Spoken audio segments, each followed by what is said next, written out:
Aujourd'hui sur Ballistic Burgers, je vais cuisiner sur demande le burger Miller et Luxe du restaurant de Taylor Florence Miller et Luxe à San Francisco. Allons-y.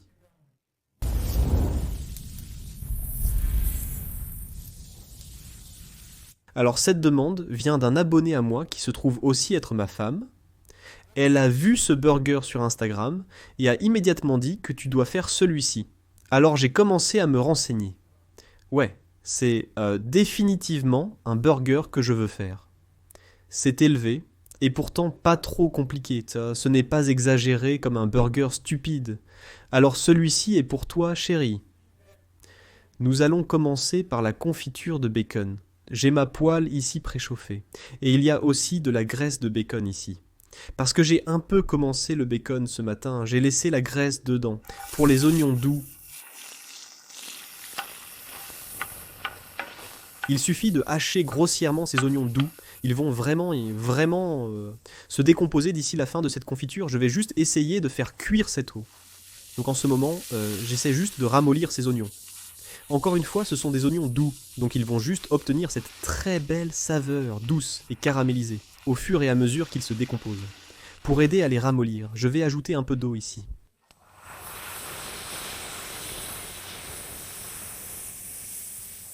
Cela va également déglacer ce distillat, car j'ai cuit du bacon là-dedans, donc juste pour détacher ces petits morceaux de bonté. Comme vous pouvez le voir, ces choses sont vraiment devenues translucides. Ils sont très doux, prenant une belle couleur. Je vais ajouter ce bacon. Ce sont 4 tranches de bacon que j'ai hachées. Et encore une fois, je les cuis ce matin.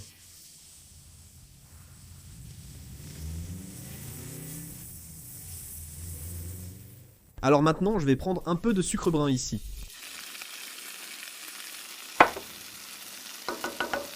Je regarde plus ou moins ces quantités d'ingrédients. Mais je dirais que cette recette que j'ai trouvée en ligne est très simple. C'est exactement ce que je voulais. Vous allez voir un petit twist dans quelques secondes. Le sucre a fondu ici. Juste un petit peu plus.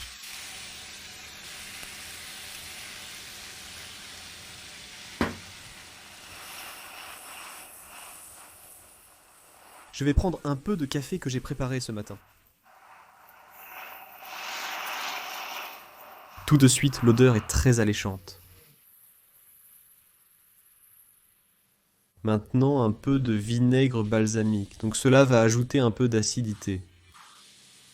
Mais aussi un autre type de douceur. Et un petit clin d'œil, ce n'est pas sponsorisé. Ils ne savent pas qui je suis. Mais chaque fois que je vais rendre visite à ma sœur et à mon beau-frère qui vivent dans le nord de la Californie, nous nous arrêtons à cet endroit. C'est la société d'huile d'olive High Hand. Ils sont à Loomis. Et ils ont, je veux dire, vous ne penseriez pas que vous seriez excité par un endroit d'huile d'olive, mais des huiles d'olive incroyables, et aussi vinaigre balsamique, je veux dire. Ils ont juste une quantité folle de vinaigre balsamique, de différentes saveurs. Ils en ont un qui a en fait un petit goût chocolaté. Et c'est vraiment bon comme une sorte de glace à la vanille. Donc je vais juste continuer à remuer cela, continuer à le cuire jusqu'à qu'il se décompose plus pour avoir une consistance de confiture. Et voilà. Je vais retirer ceci du feu, le laisser refroidir, et nous avons ici une incroyable garniture pour burger. Continuons avec le reste de cette cuisson. Miller et Luxe utilisent un mélange de bœuf vieilli à sec dans leur hachis. Donc ce que j'ai haché ce matin était un ribeye de 35 ans. Un peu de côte courte qui n'était pas vieillie à sec, et quelques parures de poitrine de bœuf séchée, que j'avais gardé d'une vidéo que j'avais faite il y a longtemps. Je l'avais congelé. Donc tout cela est taché dans ce magnifique steak. J'ai choisi 9 onces, parce que c'est probablement 75-25, 25 de gras. Et je voulais juste un peu compenser. Il y aura probablement un peu de rétrécissement ici. Donc encore une fois, 9 onces de cela. C'est un beau steak, et je vais le garder très simple, l'assaisonner avec juste un peu de sel cacheur, c'est tout ce dont il a besoin.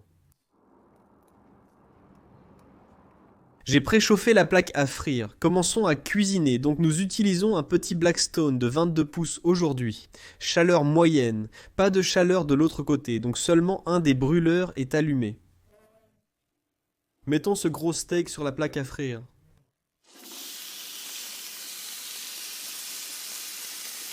J'ai façonné ce steak avec un de mes anneaux à burger.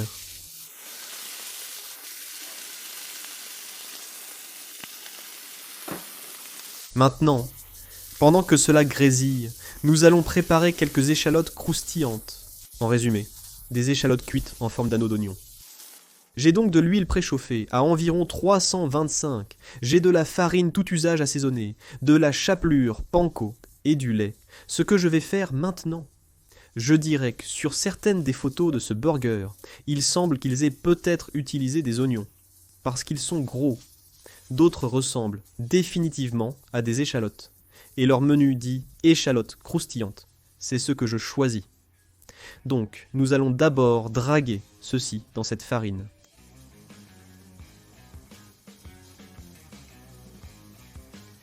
Olé.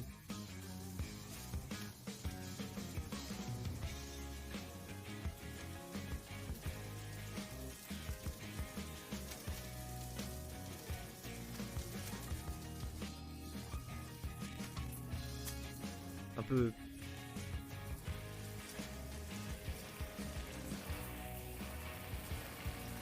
peu d'huile. Là.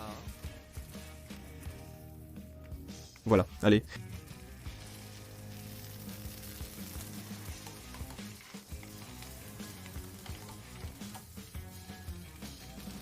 Retourne ça, voilà, voilà, c'est ça, retourne ça.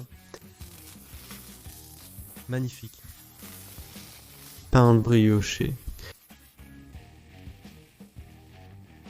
C'est du même tétame triple crème. En gros un brie, mais les solides de lait ont 75% de matière grasse du lait au lieu de 35% comme le brie.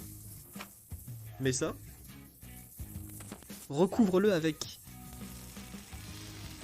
de la confiture de bacon.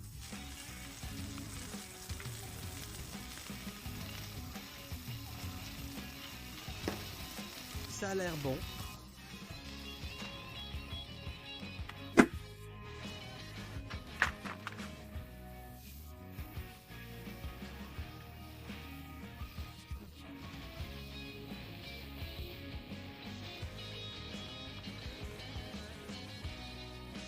De ces échalotes croustillantes. Un peu de cresson. Et un pain brioche. Sympa. Allons-y et donnons-lui une tranche ici. Le pain est agréable et doux.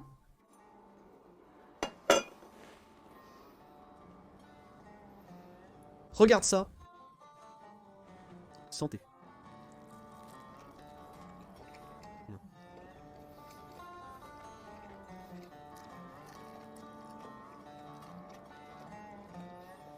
Très, très juteux. Cette confiture de bacon est incroyable. J'aime vraiment le croustillant de ces échalotes frites. Non. Les échalotes se démarquent vraiment. Cette crème triple, c'est la première fois que je la goûte. Je ne savais même pas ce que c'était jusqu'à ce que je commence à faire ce burger. Mais c'est très beurré, très, très riche et beaucoup plus crémeux que le brie. Bonne chose. Je mettrai un lien ci-dessous. J'ai en fait acheté la même marque qu'ils utilisent. Cowboy Creamery ou Cowgirl Creamery. Je mettrai un lien ci-dessous si cela vous intéresse. Ce n'était pas bon marché, mais c'était bon. Je pense que le brie standard conviendrait bien. Je crois qu'il est crucial de griller le pain. Parce que non seulement cela donne ce joli croquant caramélisé du grillage, mais la vapeur qui monte adoucit vraiment le reste du pain. Et cela rend l'expérience beaucoup plus agréable. Cresson... Je n'ai jamais mis de cresson sur un hamburger. En fait, je peux probablement compter combien de fois j'ai mangé du cresson. Je ne l'ai jamais acheté de ma vie. Je suppose que je l'ai probablement eu dans des restaurants. Je me souviens d'un vieil épisode de I Love Lucy, où elle a pris en stop une dame qui mangeait des sandwichs au cresson. Mais c'est une autre histoire. Merci de votre visite. Pour vous abonner, cliquez sur le bouton correspondant. Likez si vous avez aimé. À la prochaine vidéo. Santé.